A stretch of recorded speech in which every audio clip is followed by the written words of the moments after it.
শবে কদর পাওয়ার সহজ উপায় কি? শবে কদরের রাত যেহেতু একেবারেই চূড়ান্তভাবে ফিক্সড কোনো রাত নয়, সেজন্য শবে কদর পাওয়ার উপায় হলো রমজানের শেষ দশকের প্রত্যেকটা রাতে ইবাদত করা। প্রত্যেকটা রাতে ইবাদত করার যদি সুযোগ না হয়, তাহলে কমপক্ষে বেজোড় রাতগুলোতে ইবাদত করা। নবী সাল্লাল্লাহু আলাইহি ওয়াসাল্লাম বলেছেন, তাহাররাউ লাইলাতুল কদরি ফিল বিদরি মিনাল আশরিল আওয়াখিরি মিন রমাদান। রমজানের শেষ দশকের বেজোড় রাতগুলোতে তোমরা কদর তালাশ করবে। তার মানে এর মধ্যে যে কোনোটা হতে পারে। আল্লাহ তাআলা বিষয়টাকে উজ্জ্বল রেখেছেন কেন?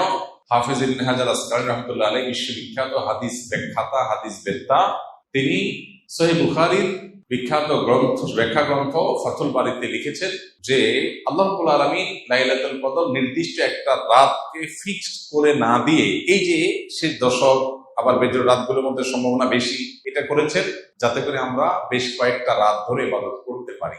এখন মনে হতে পারে এটা তো আমাদের কষ্ট হচ্ছে, আমাদের জন্য বোঝা হলো, ফিক্সড হলো তো আমাদের জন্য সহজ হয়ে যেত।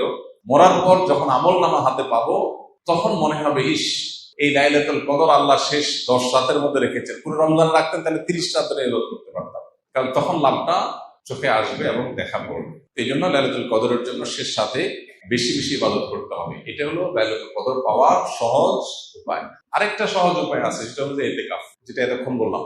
আপনি মসজিদে যদি ইতিকাফ করেন, তাহলে লাইলাতুল কদর পাওয়াটা এমনিতেই সহজ হয়ে যাবে।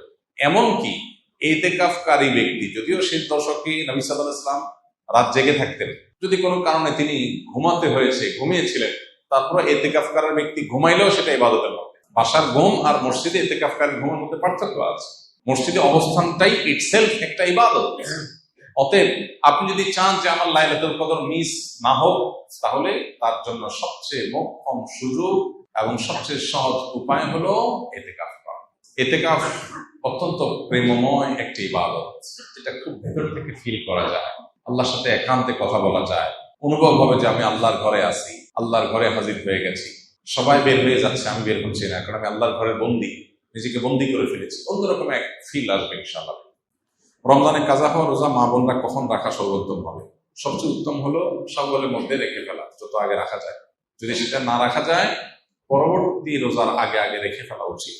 আয়েশা রাদিয়াল্লাহু তাআলা আনহা তার ভাঙতি যে রোজাগুলো হতো, সেগুলো তিনি পরবর্তী রমজানের আগে শাওয়াল মাসে রেখে ফেলতেন।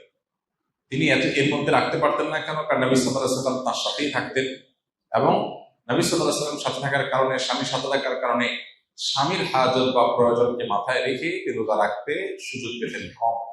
এদিকে শাওয়াল মাসে নবী বেশি বেশি নফল রোজা রাখতেন, ওই সুযোগে তিনি তার রোজাগুলো রেখে ফেলতেন। এই জন্য শেষ সময় হলো পরবর্তী রমজান রাখা। কোনো কারণে যদি সেটাও কেউ না পারে, তারপরে রাখলেও আদায় হয়ে যাবে। রোজা রেখে কোন আমলগুলো করলে সওয়াব সবচেয়ে বেশি? রোজা রেখে সবচেয়ে গুরুত্বের সাথে যে বিষয়টা খেয়াল করা দরকার, সেটা হলো সকল প্রকার গুনাহ থেকে বেঁচে থাকা।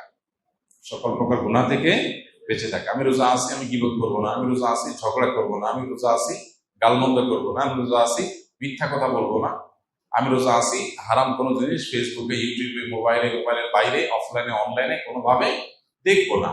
এই জিনিসটা হলো রোজার মধ্যে সবচেয়ে গুরুত্বের সাথে আমাদের করা দরকার। আমরা বেশিরভাগ মানুষ নফল আমল করি, ফরজের খবর নেই।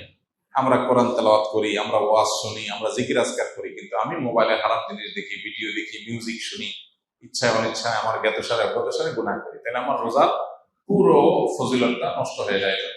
নবী সাল্লাল্লাহু আলাইহি ওয়াসাল্লাম বলেছেন, রব্বা সাইমিন লাইসা লাহু মিন সিয়ামিহি ইল্লাল জু। বহু রোজাদার আছে, রোজা থেকে উপোস থাকা ছাড়া তার কোনো উপকার হয় না। সেজন্য এই জিনিসটা খেয়াল করা দরকার। আর এর পাশাপাশি নফল আমলের ভিতরে সবচেয়ে বেশি করণীয় কোনটা, যদি সেটা বলেন তাহলে বলবো রমজান মাসে কোরআনে কারীমের প্রতি আমাদের বিশেষ গুরুত্ব থাকা উচিত। এর বাইরে দোয়াটা বেশি বেশি পরিমাণে করা দরকার আমাদের। রমজানে কোনো ব্যক্তি হঠাৎ এমন অসুস্থ হয়ে গেল যে সাহরি খেয়ে রোজা রাখতে পারবে না, সেক্ষেত্রে ওই ব্যক্তির রোজার কাফারা কি হবে?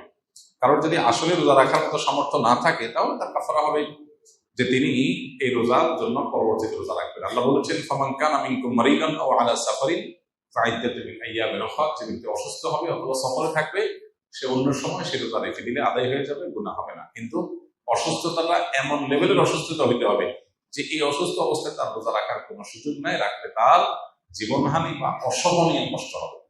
হালকা একটু জ্বর হলো, একটু সর্দি হলো, একটু পেট খারাপ হলো, আর এমনি রোজা ভেঙে ফেললাম, ঠুনকো অজুহাতে রোজা ভাঙা যাবে না।